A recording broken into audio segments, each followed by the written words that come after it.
Welcome to GOLT Talk, your podcast for technology and innovation in the legal profession. If you're searching for solutions to revolutionize your legal practice, you're in the right place. 10 minutes pure, actionable product insights from CEOs shaping the future of legal technology. And here is your host, Tom Pfennig.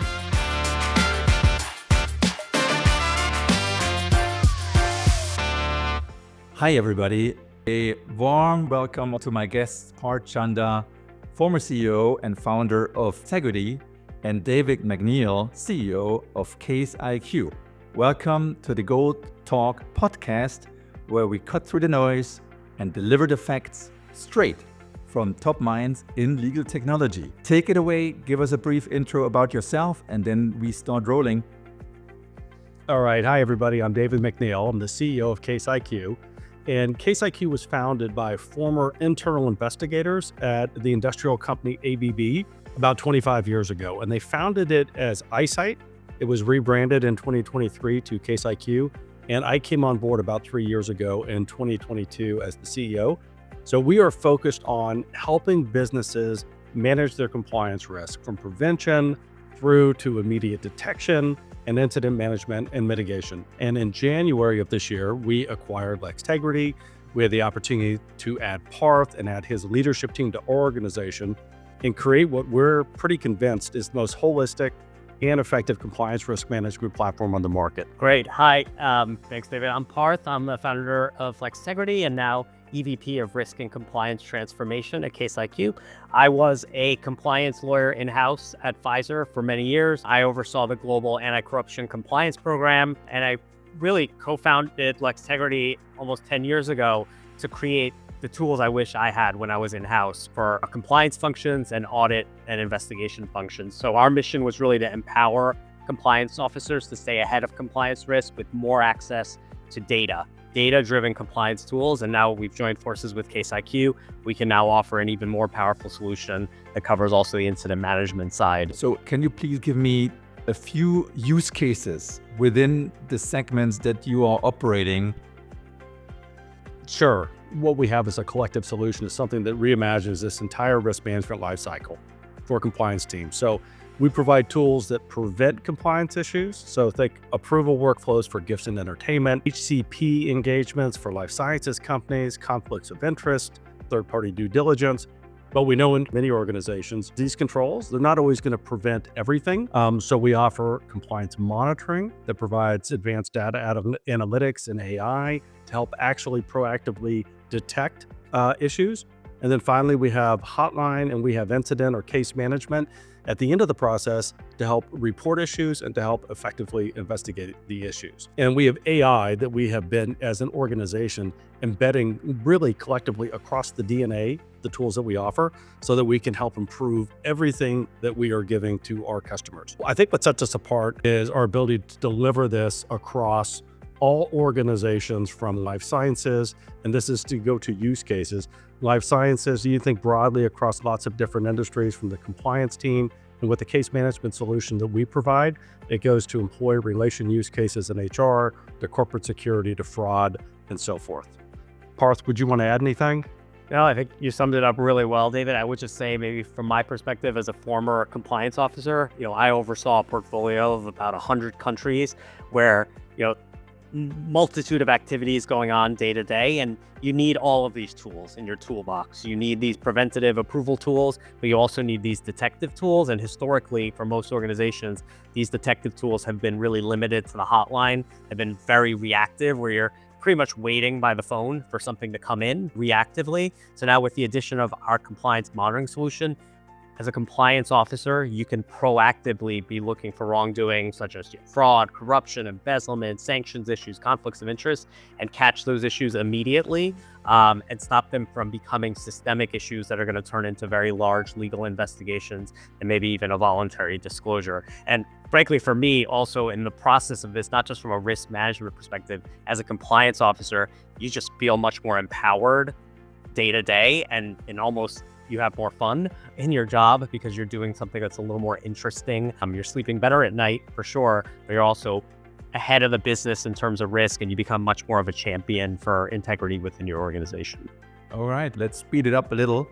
Now, the allies that you would like to mention, and also who are your competitors? I think our allies within the organization are really the different functions of compliance, the investigation team, audit, HR, beyond. Compliance is primarily the main user, but then there's all these ancillary functions that can really help. And so we're helping to unify all these compliance and risk management efforts across to make sure that all parts of the organization have a level of transparency into risk that they never had before.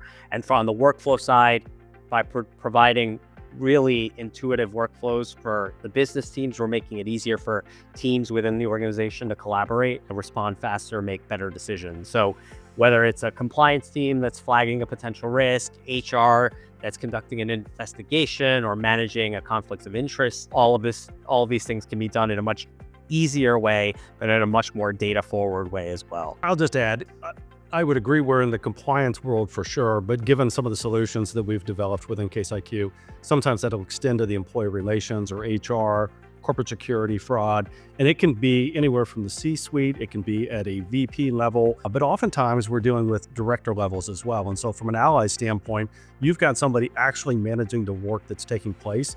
And when you have a tool that's easy to use, that's intuitive, it's relatively quick to install, and has the type of functionality that really makes their life easier, oftentimes that's the level in the organization that we'll enter in as well. Let's talk about competitors. We have a range of competitors, so it's going to depend on the type of solution we're selling. So you can sell into various use cases in an organization. Sometimes if it's an ethics and compliance related use case, it might be a NavX, possibly it would have been a Conversant in the past. If it's a corporate security, it might be Resolver. If it's a employee relations, it might be HR Acuity. One of the things that differentiates the offering we have is we go across all use cases, and we have what would be an on-point purpose-built tool for those use cases, and an ability to integrate into a lot of different solutions that are necessary to make the life of the folks in those particular domains much easier. Now, the next question is about pricing. And there are so many products in your portfolio. Maybe you pick a few that are most relevant to the majority of the listeners and viewers here, and give us some price points, please. Sure. And I'll start with the case management tool, Case IQ. So highly scalable, we go from SMB all the way up to enterprise. As an SMB customer, for the low single 5 digits, you can get into our tool.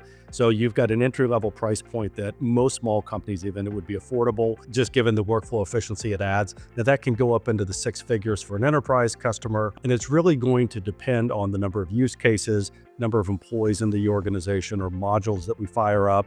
It's going to depend on how many integrations we have to support. So there's lots of things that will influence it, but low 5 figures to get going, and it can go up from there depending upon all those other conditions.